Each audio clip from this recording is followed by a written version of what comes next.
Hi, and welcome back to this course on working capital management.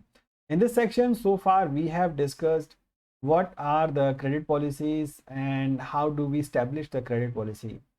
Sometimes during the time of the course of operations, you may have to change the credit policy of the company. You may have to say, okay, we will give the discount or we will not give the discount, or we will be charging any delayed payments, or what are the situations depending on the promotions. So what is the benefit? So the company has to evaluate the benefit of doing this or not doing this. So let us understand this problem with the help of an example, which will help you to understand it very clearly.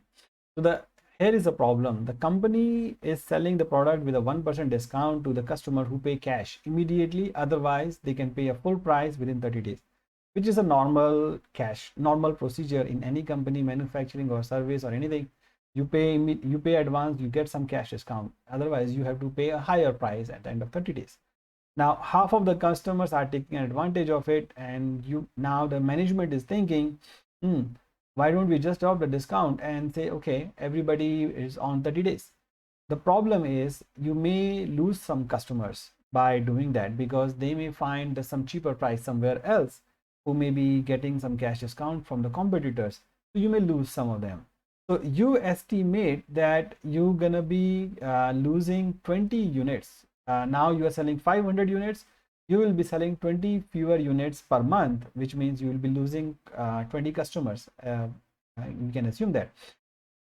And your variable cost is $60 and your selling price is $100. Now, if your required rate of return is 1% per month, will you switch to the policy? Means you have a cost of capital of 12% basically. So let us look at how we are going to evaluate this policy and situation. So the first definitely is to decide whether what will be the cash inflow, incremental cash inflow and cash outflow for each period, so that we can understand. Just gonna be a 1 month every month, right? So now you say, okay, if it costs you $30,000 to make the 500 units, and you receive half of the payment immediately because you are getting cash, so $99. So we can plan that out in a form of a cash plan, so that we can see the other half comes at the 30 days, up 90 days. And so we can now plan the cash flow. The cash flow works like this.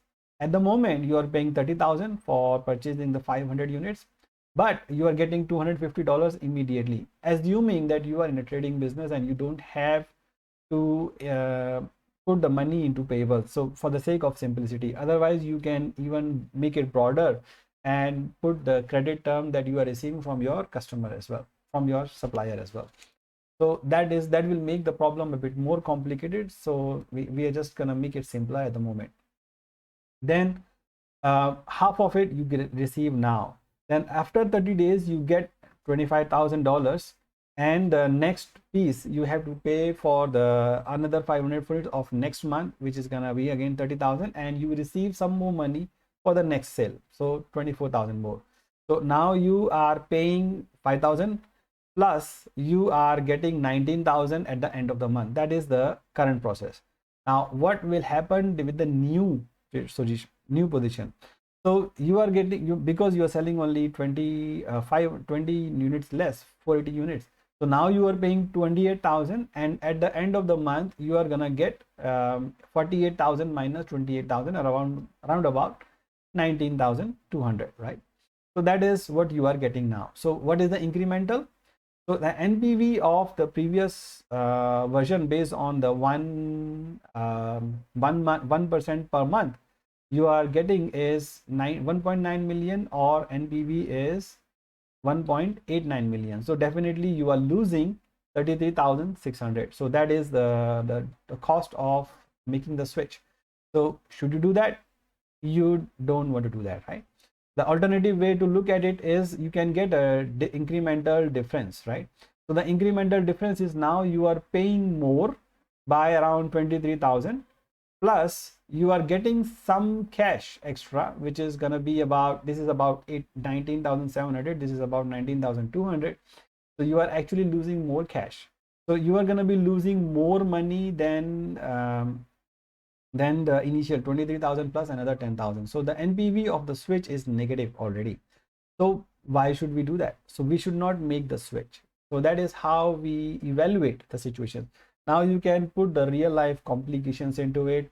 Maybe there are less marketing costs, there are less administrative cost of collecting the cash immediately, or there are suppliers who you can negotiate with the suppliers that you don't have money, you may need a larger credit period.